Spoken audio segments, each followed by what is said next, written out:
Anytime that you start dealing with raw truth, feathers begin to get ruffled. And if we look at where we are, we're back at racism.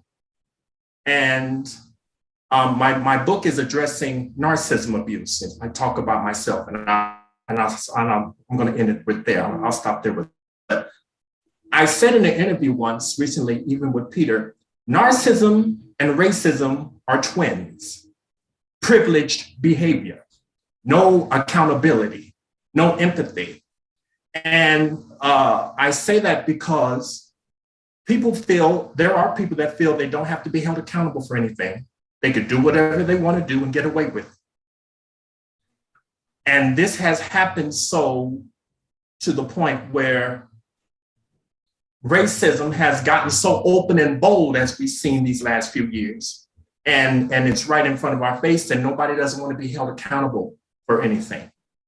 And I don't want to, because I could really go into this accountability. And nobody don't like to deal with themselves when they're wrong. See, I was born in the 70s. And if you were born in that area, 70s and 80s, they made you apologize. You got beat if you did, they made us accountable. My grandparents raised me, and then, get your A over there and say you're sorry. And was stood there and would stand there to make sure I said I was sorry. And coming up in that era, it taught me how to be humble, how to be fearful, how to appreciate morals and values. I'm going to stop. Really go. Now you should, I could really go. But that's how I've been marketing my book. But I fully will open up when I'm given more permission and I'm able to. Thank you so much. More than welcome. I'll say this to say, to kind of piggyback on what you're speaking of. A good way to get your story out there and marketing that story, but is even when telling the story, keeping your calm, more so to speak, and so that you invite all audiences in to hear that story from you. And we have to also be careful of that as authors, as writers, because I too write a lot about my story, and certainly I was born years before you were born, so I could relate to what you just spoke on. But we still want to make our words heard and seen across the globe, so that everyone can hear our story, maybe understand our story, sympathize and empathize with what it is you're trying to get across out there. So I really love what you said. So just keep on inking, keep inking. I'm going to move on to Mr. Solakowski. Sorry if I mispronounced. You said it right. You said it right. Thanks, Renee. I mess up Peter's name every time. No, you did very well. Thank you. So you want to know what I did to advertise? Yes. To promote? What are your strategies? Well, in 2000, when I first started writing, I had my own construction company, my own business. I felt the greatest closeness to community, respect, and everything. And I was like just in one of the best times of my entire life. But then I started to write, and the passion and the focus shifted from that work into writing. So when I went into writing, I just sunk every ounce of effort into that writing, and I put everything on Amazon. And I had a person who was doing the artwork for my covers, and I had their name and my name on the covers. And for literally 4 years, I did everything Amazon said to do to advertise, promote, e-Kindle your books. And that was in 2000 when, it was still like young in those days. By 2006, I could Google the first, my first name and the beginning of my last name, and bang, I would show up at the top of ratings and that. But there was a problem that I didn't see for at least 2 years later. And that's that I wasn't selling my book. And the reason is because at first I thought, I self-judged myself and thought, oh, I must really suck. I must be a crappy writer. This is why my book's not selling, but that isn't it. The reason is because every single writer is a cup of oil in the Juan Valdez, which is a ship on the ocean that is full of all these cups of oil, but we are not seeing daylight because Amazon really doesn't promote writers. Writers have to promote themselves on that platform, but Amazon gets all the reward because their business grows. They have loyalty and people go to see your book, but then they end up buying something at Amazon. And then in 2017, I started getting emails from people that never bought my book, but loved my book. And I started to follow those emails, and I traced them to a person in the United States who stole my books and was selling them in his book club. So my books were in his book club, and I wasn't receiving any of the worth of, compensation, but I was getting the compliments from the readers. And I thought, okay, that's it. Me and Amazon are done. And I unpublished all my work from Amazon. And now I'm independent and I'm going to remain independent. And if I have to grow my company to be as big as Amazon or as big as Barnes and Noble, I am going to achieve that, because for me, keeping the middleman out of my hard work and my labor and my effort is number one.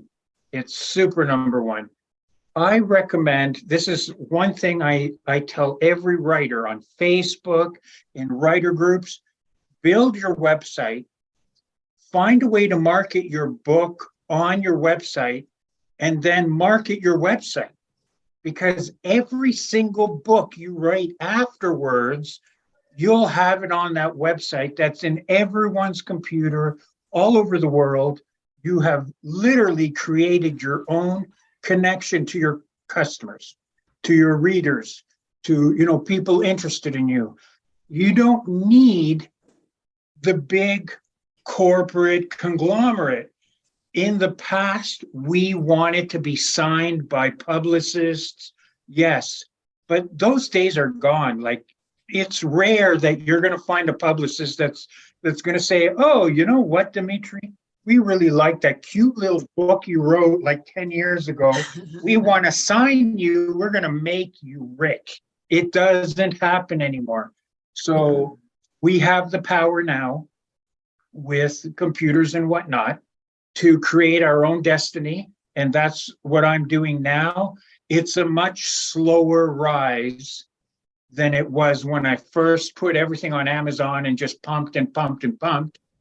But now I'm seeing the rewards coming directly to me. And those 8 books that I have online, eventually those books will be in print and they'll be leaving directly from my own, not my personal printing house, but I have an international printing house that I will do business with, and my books will be going orders from my website to the printing house straight to the client. That eliminates the middleman. Thank you. Wonderful. And just kind of want to add to something you said. I use Amazon for me. I use it because I write so much. So my focus is the writing, and I let them worry about that on the back end. And because I produce so much, there you have it. Your sales will come back. Another thing that when we think of marketing ourselves, anthologies. I've written 5 anthologies. So I get authors from all over the globe. I'm certainly in tons of anthologies. the pros and cons to that is um, the author publishing the anthology makes the money, not the people depositing their writings into the anthology. So the pros to that is that your name is out there. Here's a pro. I took some of my anthologies and books and gave them to a college that I attended. Those books are in that college library. So that means those authors from across the globe are sitting here in Pittsburgh in a library. So sometimes we have to think about publishing in terms of get your name out there, get them in some of those anthologies and things like that. You know, you may not be getting paid for it, but in the long run, you don't know where that anthology is going to end up at. So Peter, I'm going to ask to come to you next. Be ready. I'd like to go to, is it ma'am 4? Madam, hello, can you hear me? Yes, we can hear Can you hear me? now. Yes. Oh, good. Zoom and I have a lot of differences. When you first tried to speak to me, it decided it was going to cut off my microphone. That's okay. But I'm We glad have it's you working now. now. Okay, I am author, Madam Crystal Butterfly. And are we still on the topic of marketing? Yes. Oh boy, with me in marketing, it was a mess when I first got started in the author business because I was doing that whole old school, hide the fact that you're writing a book. Don't tell anybody. Don't let anybody know. Otherwise, somebody's going to steal it. So when it came time for me to, say, hey, I had a book, there wasn't really anybody paying close attention to me because I had been too secretive. And I was still learning how to try to attract a publisher. But when trying to learn that, I ran into a lot of vanity publishers, and some of them started, sending me harassing phone calls, trying to get me to send, I believe, some wanted $4,000, others wanted $1,500. But then I got warned by other writers when I went to a couple of writers' meetings, stay away from the vanity publishers. That they told me how I could be an independent publisher, publish independently. And I'm grateful they taught me that information because I was allowed to publish my books more with the way I wanted to, combined with they helped me learn that by publishing independently, I needed to learn to be more on social media. And when I got on things like Instagram and started promoting my book more, then I started finding my audience and being able to connect with people. And even more helpful is when I got onto YouTube and became a book reviewer, because it allows me to promote my books. But since I had so much trouble marketing in the beginning, I started promoting other people's books as well. So I really, if I'm going to talk about marketing, I really love the space for independent authors because we have the power to say, hey, this is my book. Let me share it with you. Give me a chance. I'm not going to, fold and just do everything generic. This is me and this is my work. The thing I like what you said, Madam, for one of the biggest things we can do is an author, reaching out to another author, promoting that other author, and because you will find in doing that, just you speaking about it, that author will then begin speaking on your work and so forth and so on. It is so, so important to build up other authors, their works, bodies of works, and purchasing their books. I do staging a lot. So while I'll purchase a book, once that book makes it to my home, I stage that book. And so you go to my Facebook page, you'll see tons of that I do for authors' books, tons of it. Also reading my own works. I found that was a gift for me. If that is your gift, get out there and read. The mistake I used to do, I would read from a paper. And one day my husband said, stop reading from a paper. You have it in a book. If it's not published in the book yet, then read from your paper. If it's in your book, open your book up, because while you're being videoed, people are going to see the book. That poem might strike a chord with them to say, you know, I want to get that book, or I want to learn more about that author. So I really, really like what you said. So just humbling. I love that. So we have also Kyle. We'll move on to Kyle. Thank you, Madam Ford. Thank you. Kyle, are you there? I'm not sure. I'm not sure Kyle is there. He's still trying to get Yes. his stuff together. Okay. I'm here if you can hear me. Can you hear me? Okay. Yeah, we can hear you. I'm just stalling a little more time for Peter. We're going to get him. Go, Kyle. Well, I'm a little bit out of my comfort zone here, so thank you for having me in the first place, Lisa. I really appreciate it, and thank you for asking me to jump in here. I've forgotten your name, actually. My Sorry, what's your name is Renee, and Kyle, no, you're not out of your comfort zone. We're in a safe space here. We're all comfortable here. Just right. Well, That's it. I say that because I've never published a book in my life. I am in the middle of writing You've written poems. something. Yes, I write poetry Okay. on a regular basis. I'm actually in the middle of pruning some roses that I bought today. I didn't expect you to jump me in right now, but here I am, I guess. Hello. Hi, Kyle. So I won't say too much until it's my turn, because I don't have any marketing experience apart from within the last couple of years, as I've been writing quite a lot whilst I've been going through my own mental health. I'm diagnosed bipolar as well, so I can get onto that. Hey, Rob. I made a couple of Facebook groups, and so I did publish a few of my poems in my own group, and I did get quite a bit of response from people. But in terms of knowing how to market and all the information that you guys have wonderfully spoke about and really given me some insight, I'm still trying to figure out what is the next step. I've drawn a picture of how I want my book to look, and I have a whole plethora of poems ready to go, but I need to actually make hard copies of them because they're all on my notes on my phone, and figure out then how I will market myself when it comes to that point. So I'll leave it there for now because it's not my time yet. If I may just add, Kyle, to that, is it's like a singer. When you hand them that microphone, they have to be ready in season and out of season. And here you are. So we want to know about you. That will allow us to go to your poetry site and begin to look at some of your posts and add some comments and things like that. Can you give us the name of your poetry group so that we can visit that group and your last I appreciate name? that.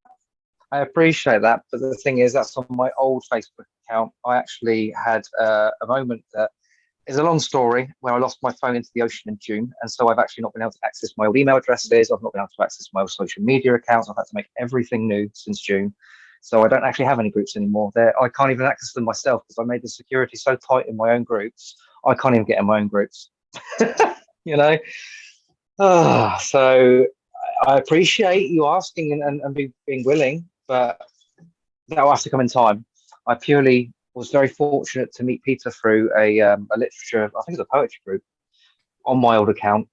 And then I managed to find him when I created a new Facebook account, and we stayed in touch. So I'm a bit of a novice, to be honest. I'm a newbie. I'm still finding my way, but everything I have written down isn't written down as such. It's all typed up, but everything I have is in my Samsung notes. That is literally how much of a seed I would say I am right now, more than an actual flower. I'm getting there. Well, then one suggestion, Kyle, maybe look at each of our names, take our names down, and go into some of our pages in that. That'll help you to some of your writing, some of your work, and help you to build from there. So I really appreciate that. Story the next time we're on this platform. That's Renee, so kind of you, because go on. Go. No, Kyle, go ahead. I'm sorry. Marlena, go ahead. No, I was just going to say I'm originally from Pittsburgh. Oh, wow. What part? What part? South Side. Oh, yes. Very familiar. Very familiar with the South Side of the town. Yes. Very familiar. I live not too far from that, probably about 40 minutes away, 30 minutes away. Okay, all Yeah. right. Yeah. Well, it's nice to see a native. Yes, yes, yes. And hopefully, Peter, we're going to go to you next, but hopefully you can put maybe our links to each of us, in your interview so that we know how to find each other, and maybe our book link, something like that, that we can, look each other's work up. That'll help Kyle build up some confidence and move to that next step of publishing. So, Peter, English literature, man behind PEL. We want to hear from you.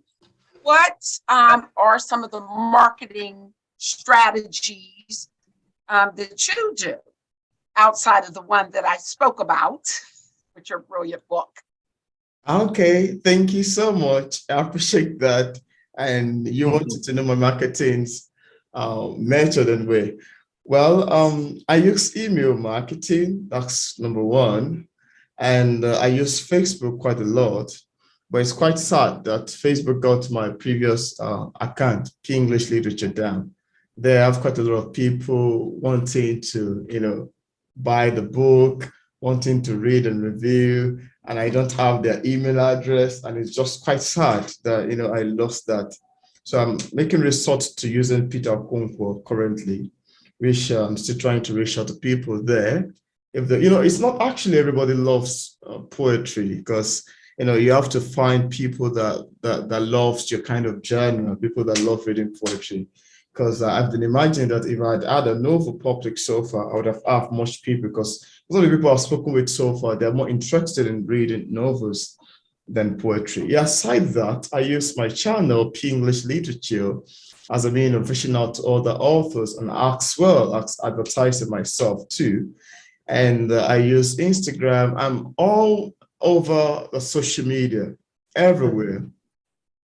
And yeah, with my currently published book, A Cry for Mercy, I'm so interested in promoting and pushing this book forward.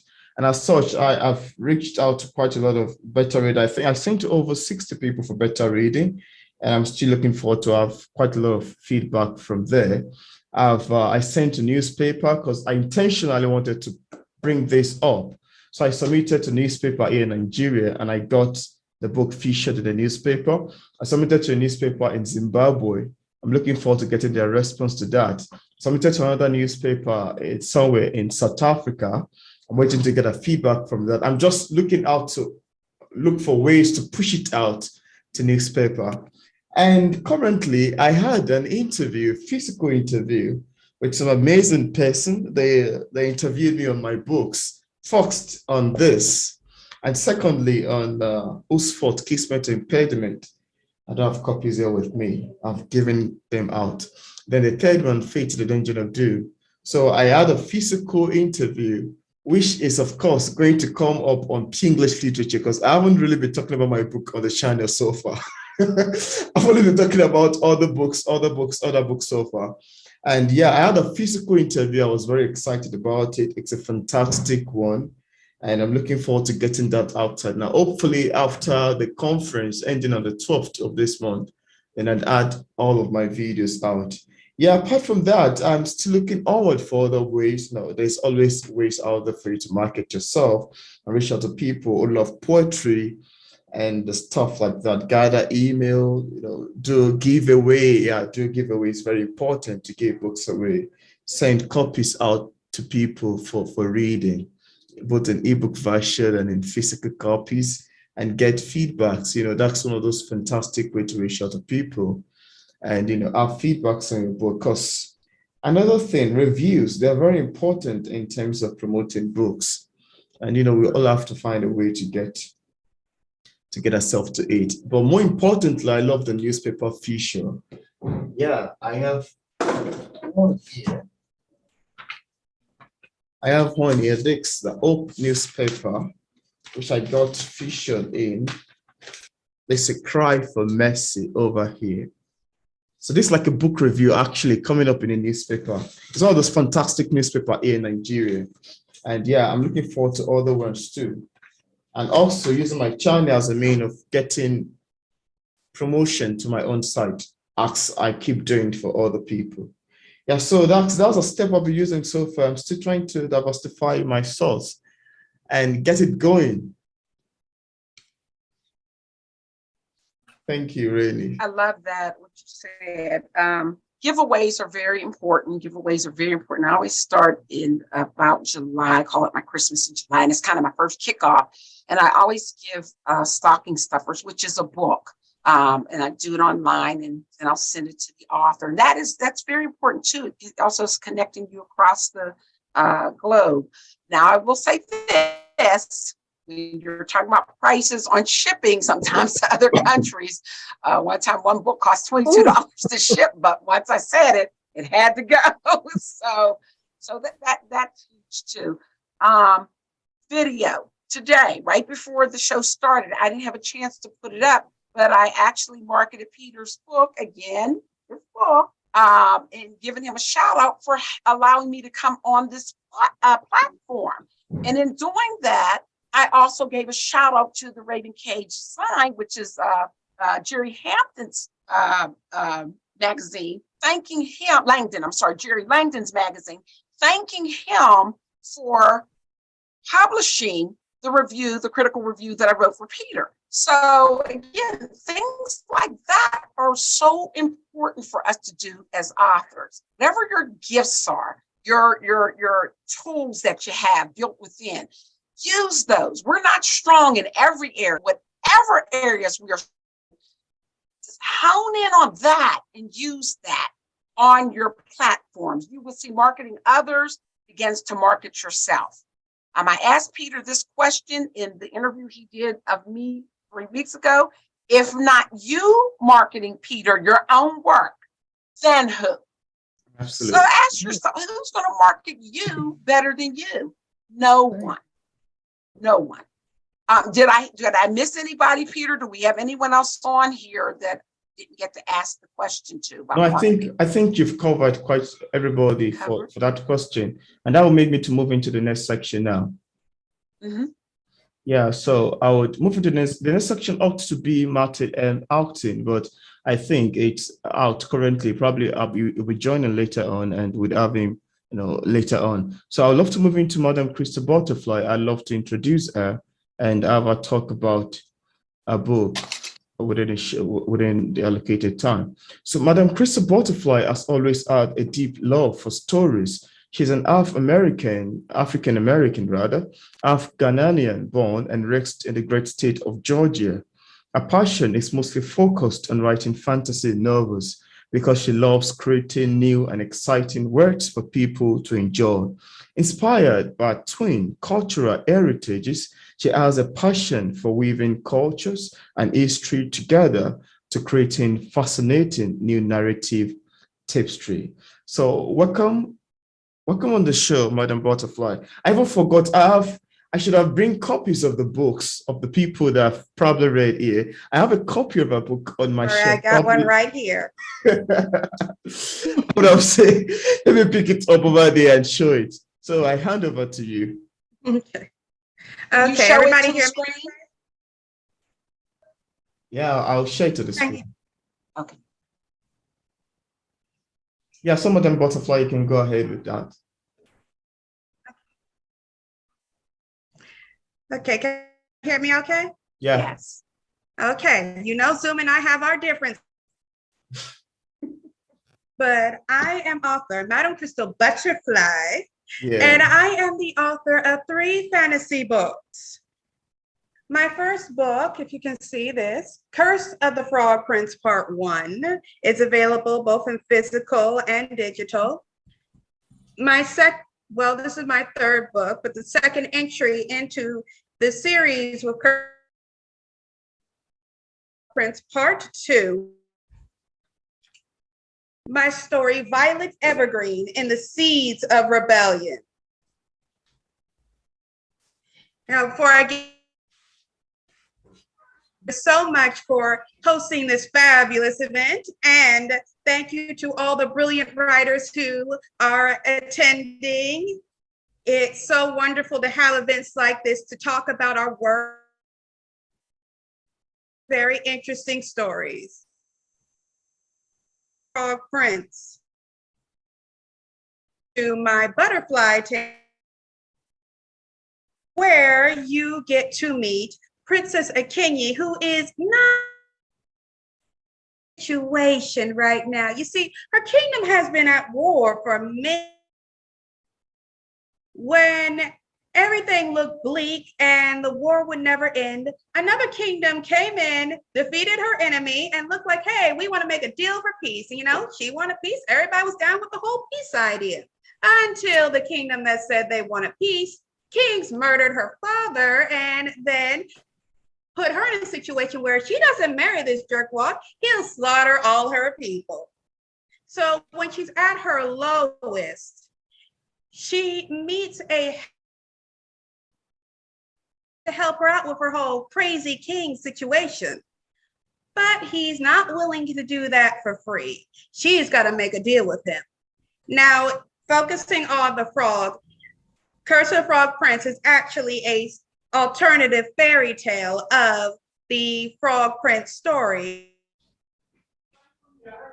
looking into different alternative stories of traditional fictional version of the African continent. As a Ghanaian, I use a lot of my culture in my stories to spice things up and be able to weave something I feel has not been presented before, because you know, a lot of times with these stories, there's a formula and people don't want to deviate from it. Now, with my other book series, Violet Evergreen and the Seeds of Rebellion, you get to meet a young woman named Violet, who, when she was a child, her parents were murdered. Really deep into why her parents were killed, it was brushed aside. And in Violet's world, there is magic. Everybody has magic. So that's just something everybody has. And they're claiming she has something called UMD, unstable magic. Violet has been tested after this claim was made. Every time her test comes back clean. But the courts are still insisting, no, she has MUMD. And because she's a child at the time of her parents' murder, naturally she has to have guardians. So there's a court case because her extended family members who she has never met are suing for custody versus other extended family who she grew up with and knows. So court case happens and the judge decides that the extended family who this child does not know and has no acquaintance with and seems to have a lot of money problems, yeah, we're going to go with them instead of other family who she does know and has all their stuff together. Question of why did that happen? And as Violet gets older, her guardians are forcing her to go on dates with these very rich men to get her to get married as soon as possible. And the question then becomes, well, why do you need her to get married? What is the importance of that? And I'm getting a little bit ahead of myself. Back to the court case. When they became her guardians, they were able to make it so that they have guardianship over her till she's 25. So once again, I'm posing the question, why are these people her guardians? Why are you desperate to make it so they're her guardians till she's 25? Why are they desperate for her to get married off? And Violet, after years of being oppressed by these people, is finally had enough, and she's starting to ask these questions, to rebel, to say, no, why should I be forced to live with these people under constant abuse? Why am I being forced and told that I have to marry? Why can't I decide things for my own life myself? And as much as I would like to tell you more about Violet, I'm going to have to stop there because I got to keep my book spoiler free. But if you want to find out more about it, you can find my books on Amazon. Also, I am plotting to put out 3 more books next year. One is called Wedded Bliss. The next is called Goblin's Labyrinth. And the third story is Realms, the Hidden Fairy. And I will be talking more, well, I will have spoiler specials about those stories. I'm sorry, I'm getting ahead of myself. I will be having peeks of those stories on my YouTube channel, Madam Crystal Butterfly. Also, everybody who's a writer, if you're interested in looking for somebody to review your book, please contact me on my Instagram, Madam Crystal Butterfly, or my LinkedIn, Madam Crystal Butterfly. And lastly, before I forget, wow, stuff going right out of my mind right before I say it. Anyway, lastly, don't forget to also check out my YouTube channel this December, because I might be reviewing a certain author's book called Cry for Mercy. So you're definitely going to want to see that and find out the score I'm going to give this particular author on this story. All right, that's all I have to say. Time for the next brilliant author. Oh, that got me blushing.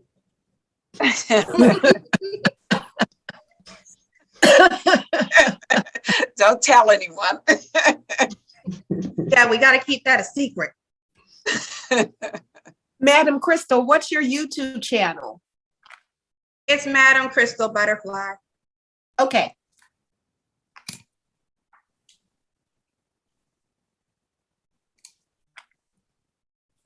And Madam Crystal, what made you, what inspired you to write that book? Which one? The last one you just spoke of, it's the Peter. I think Peter just held it up. The gold was the gold top or something. I can't. Is it this or this? That the second one, the frog. Yes, yes. Okay. Oh, Frog, Curse of Frog Prince. Yes, Curse of the Frog Prince. Inspiration for that story came to me in a very odd way. I was attending my first writers meeting, and at that time I was working on my story, Bloody Crown, which is nowhere near done. But I was working on that story, and the writers there said it's a good idea to have a bunch of shorter stories in addition to your big book. And in my mind, I was thinking no, because at that time I was also working on Violet Evergreen and the Seeds of Rebellion. And I was thinking, no, I'm not going to go and write another book. I already have these 2 books going. They are taking all this time and energy. No, no, no. And when I left the meeting, I was still thinking, no, I am not doing that. I am not doing that. Then the ending for Curse of the Frog Prince popped in my head. And I was thinking, oh, dang, looks like I'm writing this. Love it, love it.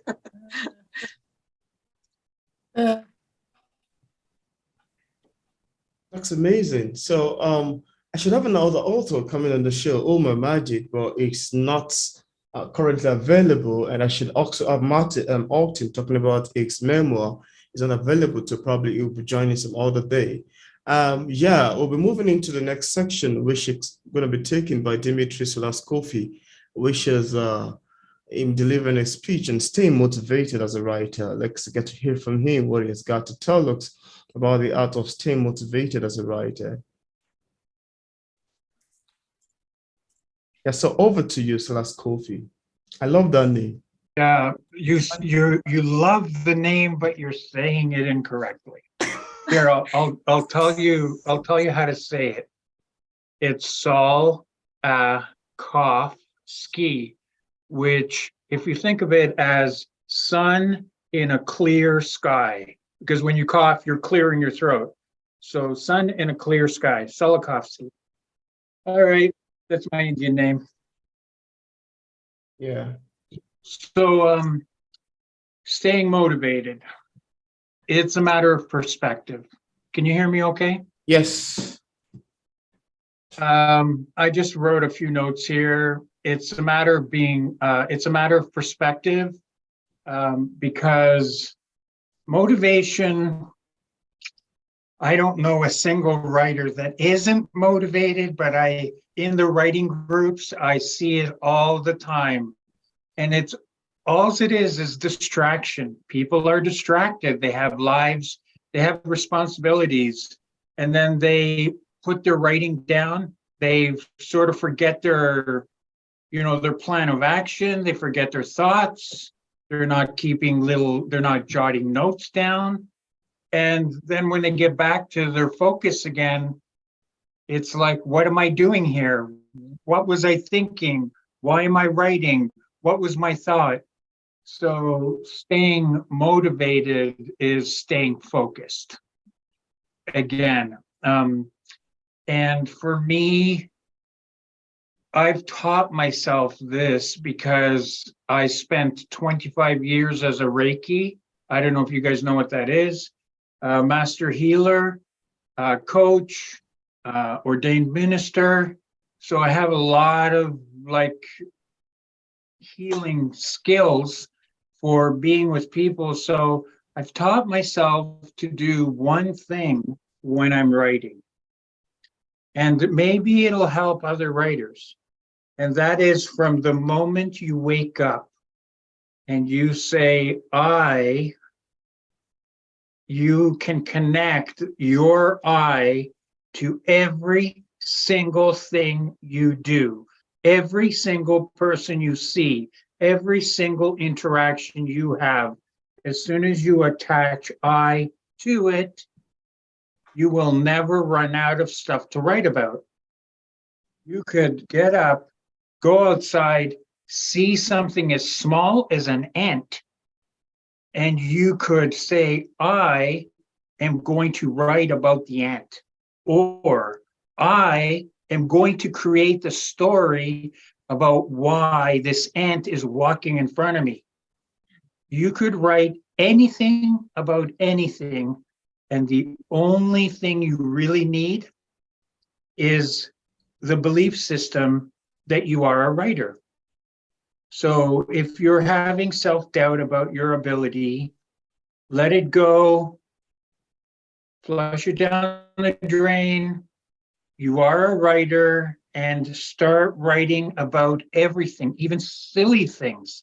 Like a lot of people, like professional writers, they don't want to write about one petal on one flower in its entire life cycle from when it was planted. It's just too minuscule a topic. Writers want to express and explore huge boundaries, but when you can challenge yourself and do things that you're not used to doing, or that you're telling yourself,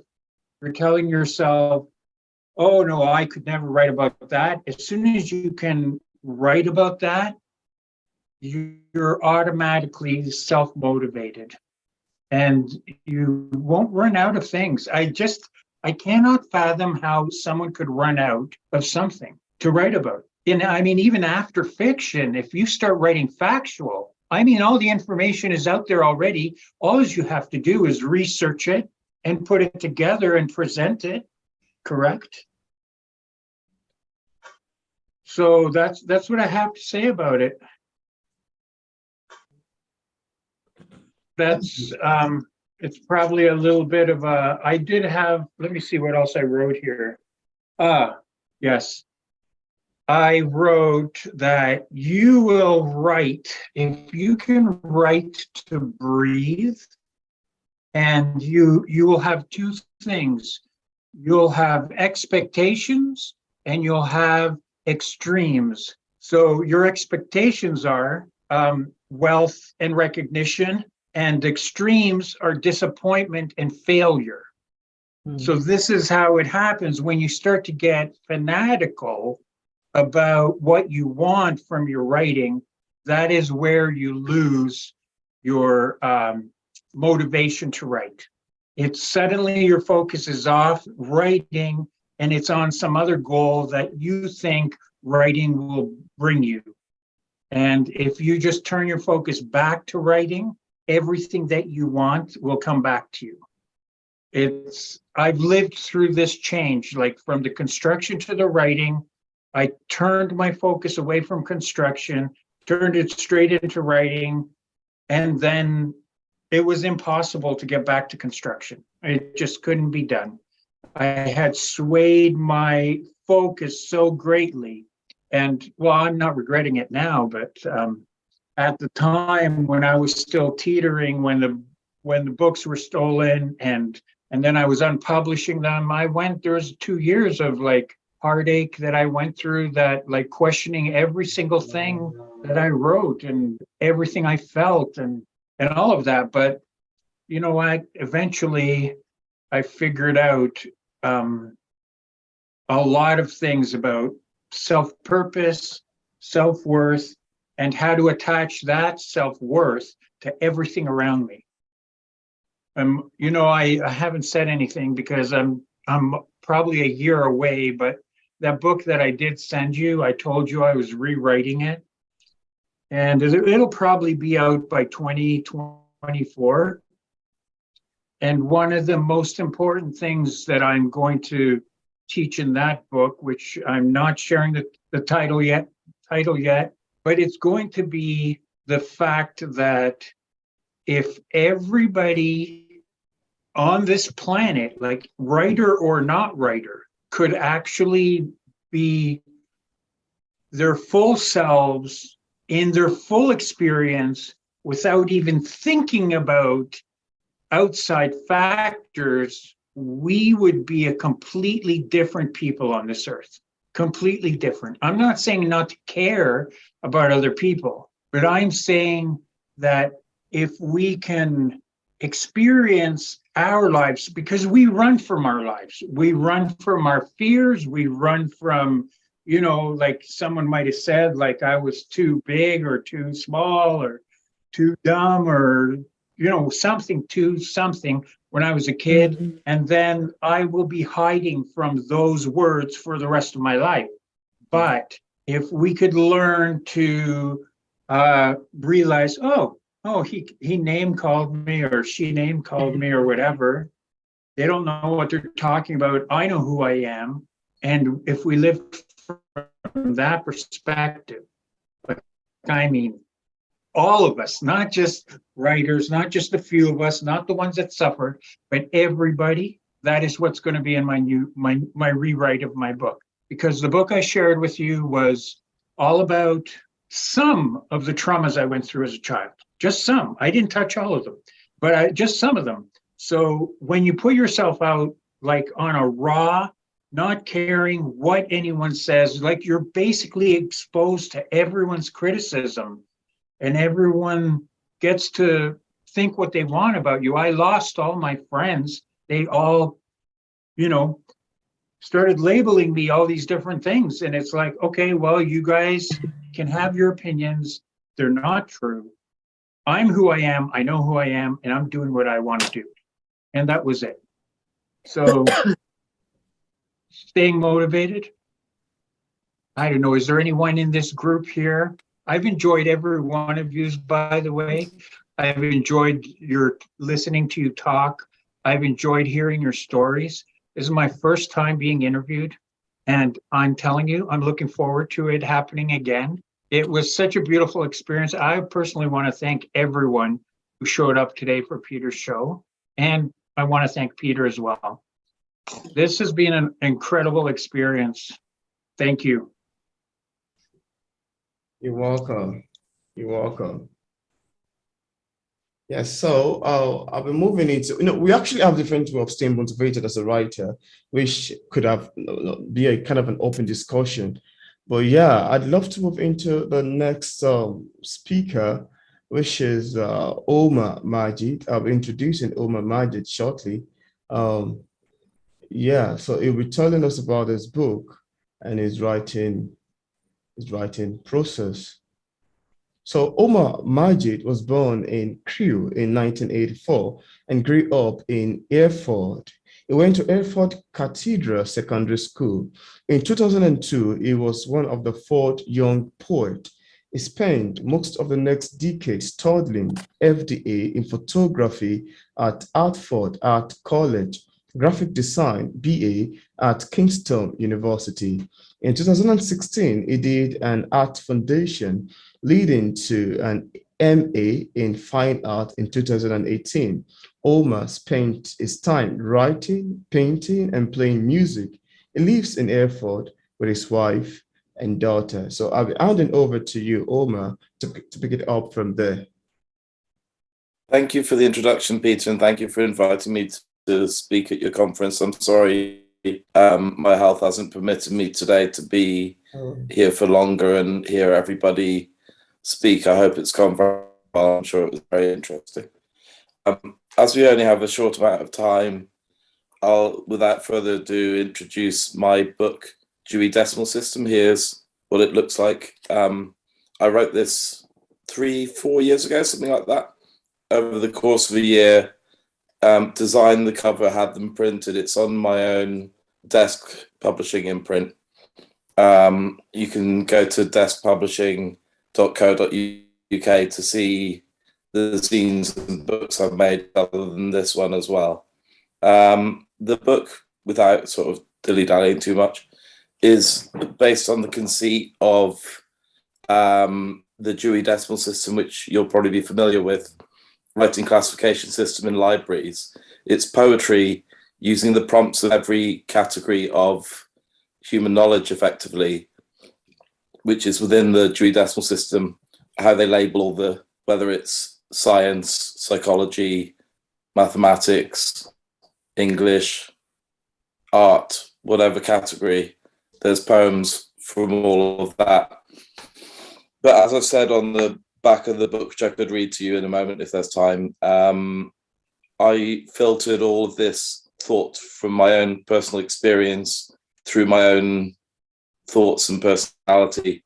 So it's a very subjective way of looking at knowledge. It's in a way thinking about how it's hard to escape from our own experiences. So like most struggles with mental illness have been such that I've been very focused on myself and my own experience and trying to understand that, maybe to the detriment of actually learning more about the world than I could have done, or other people, as much as I would have liked to have done. I was remembering, I don't know if you've seen it, a film called Click today. It's a very badly made film in a way, but it's also got a very profound message. And it's, if you are in a family or anything and it's like wishing time away because you're bored or you're sad or something, but it all flies by so fast as these minutes are going to years. And it's been thinking about making the most of things. I'm probably rambling. Have I got time, Peter, to read a bit off the back of the book to just explain what the book is? Or if anyone has any questions, I'd be happy to field them. Shall I read the back? Yeah, sure, you should.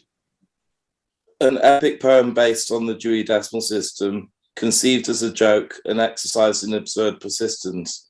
Dewey Decimal System expounds upon the breadth of human knowledge through the limited lens of one man's fractured psyche. Playful inquiry and unrepentant solipsism make for an amusing and stimulating read. So this is the book. I could read a short thing if I can find one for you, just to give an example. Would that be suitable? Yeah, sure. A short poem?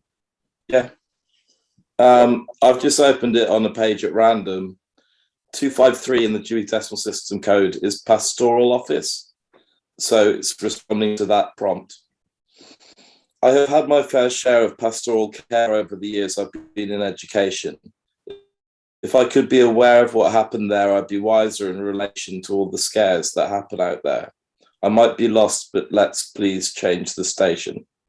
So they're in a way quite throwaway poems that came to me rather suddenly, or just quickly in response to each heading. What time are we on, Peter? I'm sorry, I haven't been keeping track. We've got like 1 minute or... Yeah, sure. I'll say that if anyone has any questions, I'd be glad to answer one or... So is this poetry or is it a novel? That's a good question. It is poetry, but it's contemporary poetry. So it's sort of in the way modern art is art, it's poetry. So it's basically just my thoughts, really.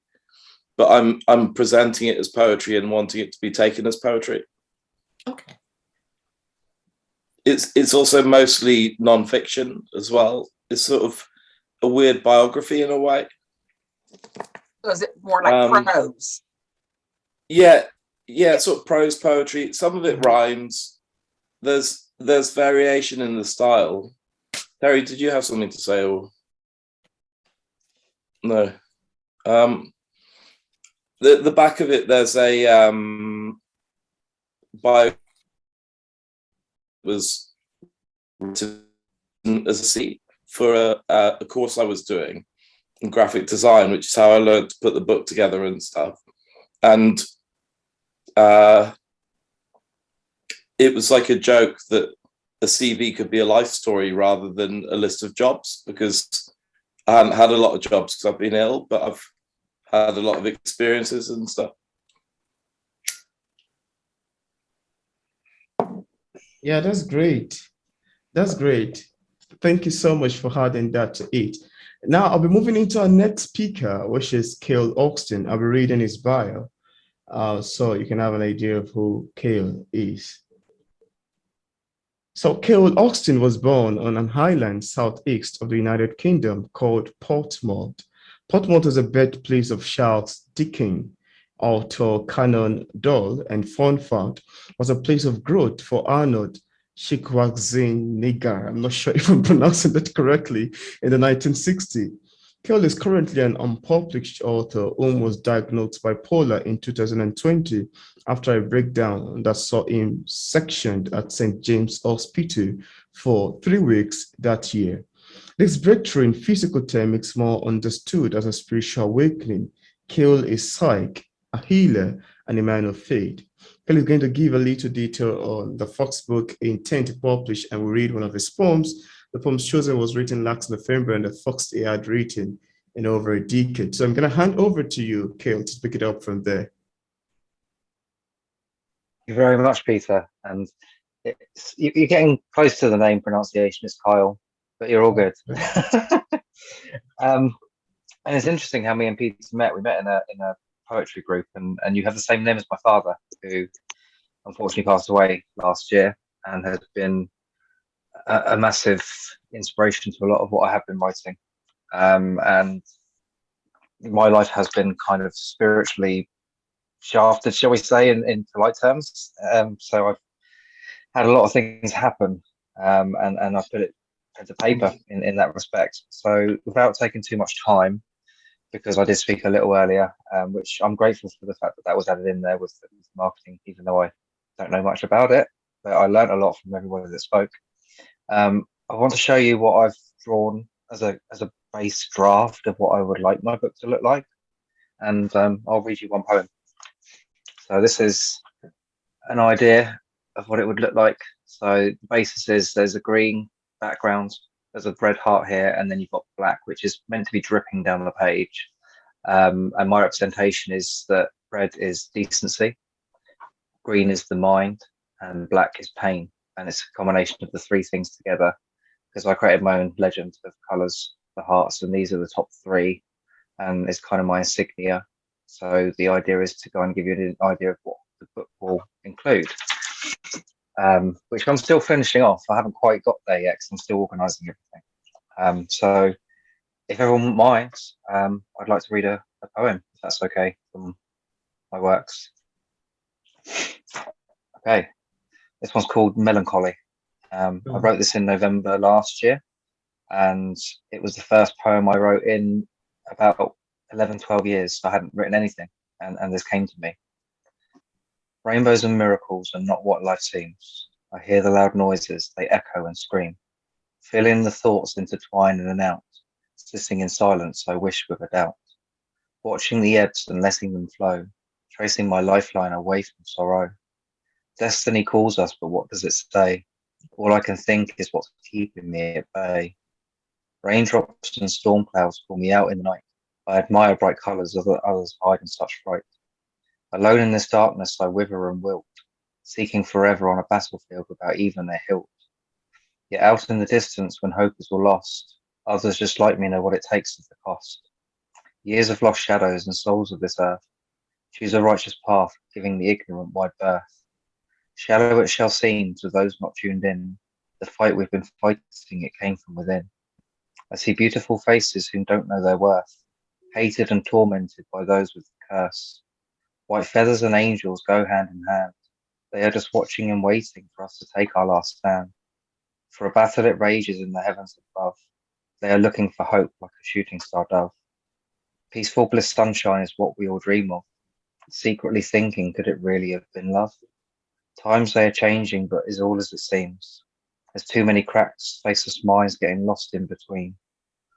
Maybe there's an island in our fountain of dreams. I hope we will all meet there as we become kings and pretty queens. That's melancholy. Thank you for listening. And thank you for recommending and reciting it. That's quite fantastic. I too have been wanting to write a book about melancholy, but probably some other time. I've just got so many things written down, and I just, as I was saying to the lady earlier on whose name I've forgotten again, I'm so sorry. I'm still, getting used to everyone in this group. This has just been my life, and what I write comes to me. I don't sit there and go, right, what am I going to write today? I go, right, this has come to me. I need to put this onto paper. So yeah, I'm in the process of finding myself, and I will most certainly be publishing myself once I can figure out the best way to do so. And I've actually decided to name the book Shards of My Heart. It will be a collection of poems. And I see more of things to come in my future with regards to what I'm capable of, but writing is the beginning, shall we say. So I don't want to take too much more time, because I know we've only got a certain amount of allotted time, but that's an insight to my life and who I am. So thank you for listening. I appreciate it. Thank you. You're welcome. So I was going to ask Mr. Terry, you've written quite a lot about Africa and you've traveled quite a lot. And one of the things I was curious to know is you visited quite a lot of African countries. And, Nigeria has been perceived to be the giant of Africa, but you've never been to Nigeria. I've not seen you. I've been looking forward to having one of your books or your writing, featured about Nigeria. You've been to quite a lot of African countries, Sierra Leone, Liberia, Mozambique, Ghana, quite a lot, but Nigeria have been exceptional. I think when you talk about Africa, so far I've bounced around. Foxed one. I'm curious, what's happening to Nigeria that you haven't really thought of coming and writing about Nigeria? I'm on my way, Peter. I'm going to be there at either my next trip or the next trip after that. I definitely have to come. That would be great. That'd be exciting. So we should have had all the authors coming up and have a conversation about their book. But along the line, we have Matty M. Axton dropped off, and Robert P. Grave also dropped off to attend to some works and some other things. And as such, the conference will be ending in a bit. I don't know if we just have some words coming from everybody to wrap it up, and probably a closing speech. That'll be fun if anybody have something to say. So I'll pick it up from there.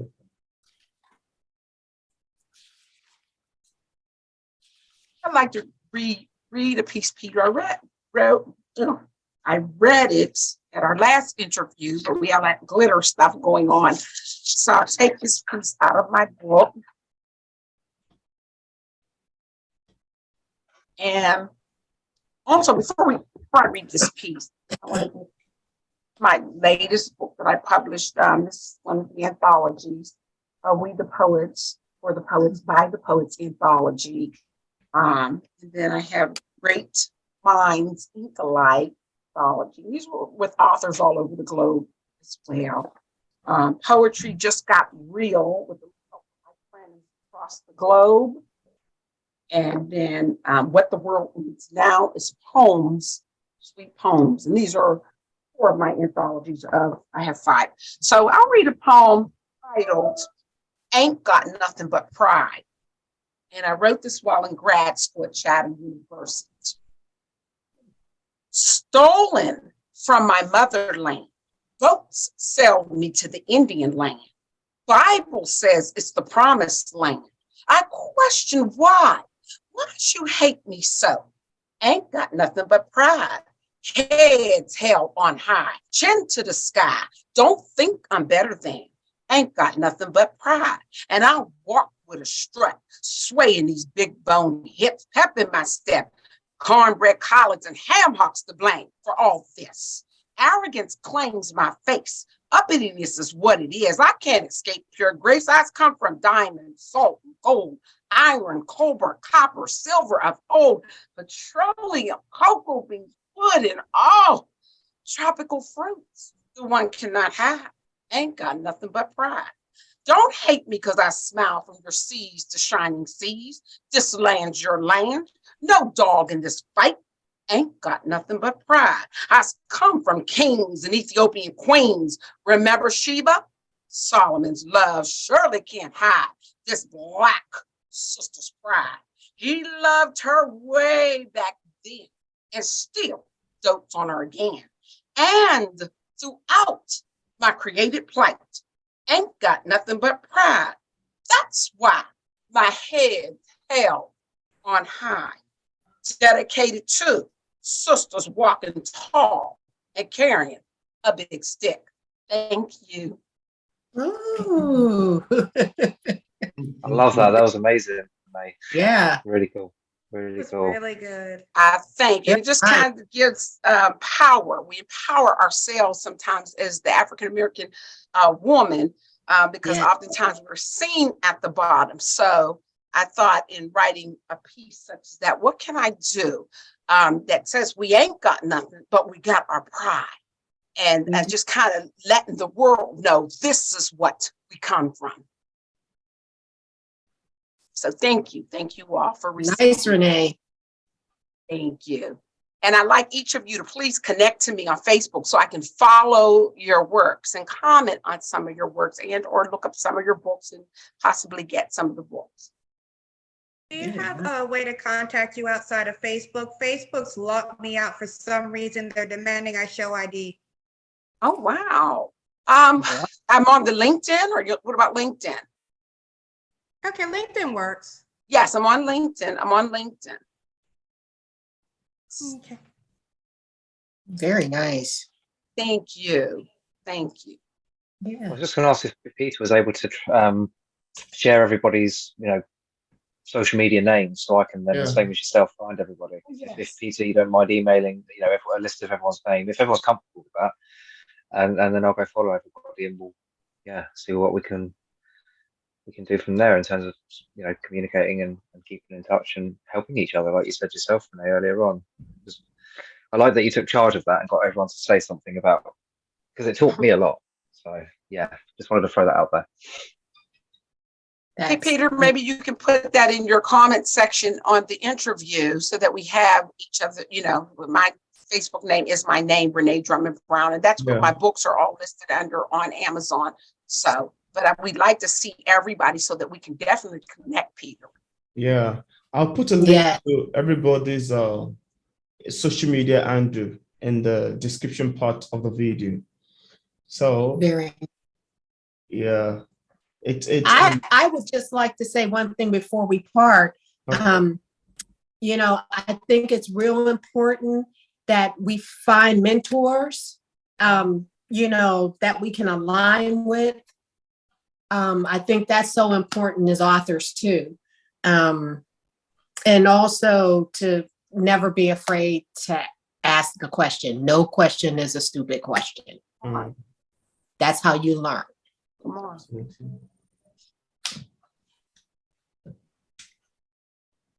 So thank you all for coming on the show.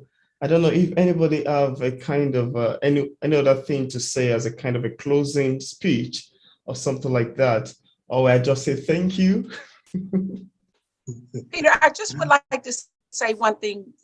We'll let someone else close, but I just wanted to say one thing, that oftentimes there's a disconnect with, our ages and things. And so this is so powerful for someone to be as young as you are and to be mature as you are, and bringing, in a sense, again, that bridge that, is over the troubled waters, connecting all of us, because some of the older authors, we have experiences that we can teach and in our poetry and in our walk, things that you all can learn from. And then it keeps us sometimes being older relevant to what's going on in the world today. So you do a fantastic job connecting that bridge Thank you for so much. authors from all walks of life and all ages. Yes. I appreciate that. Yeah, and inspiration could come from someone even younger. 2 years ago, my niece, who was 9, inspired me to just go for it, because she sat in the living room with her dad and she was so excited about a book she wrote, and she read it to me. And then I found out she put it online, and I go, what? I go, what? 9 years old, you have your own book online? And Wow. that's when I really just started to I created my website and really started to get back involved in writing, because I was, still reeling from the negative experience from 10 years ago. But if I hadn't paid attention to my 9-year-old niece and seen how free she was with, putting a book online, I might not be sitting here right now. I was just working in the background, writing, updating, editing, creating more books, more titles. I started writing screenplays, all kinds of things. And I was just saving all this work for the big day, the big launch day. But if I didn't, sit in with my niece, just 9 years old, I wouldn't have found the inspiration to put it all out there. And now that I do, anyone I talk to, I will encourage them and I will make them believers that they can do it as well. Thanks everyone for listening to me talk. This is the longest I've talked in a while, so I appreciate it. Thank you, Peter. Yeah. Thank you, Peter. Thank you, Peter. Yes, Peter, thank you very much. Thank you, Peter, for what you're doing for authors. Yeah. Thank you to everybody that's spoken today, and to you, Peter. Honestly, I'm so humbled by this. God bless. You're welcome. Peter, go online in about 10 minutes on my page. I have something to see on there. I'll Oh, post it on my thank you. Facebook page. Yeah, I look forward to that.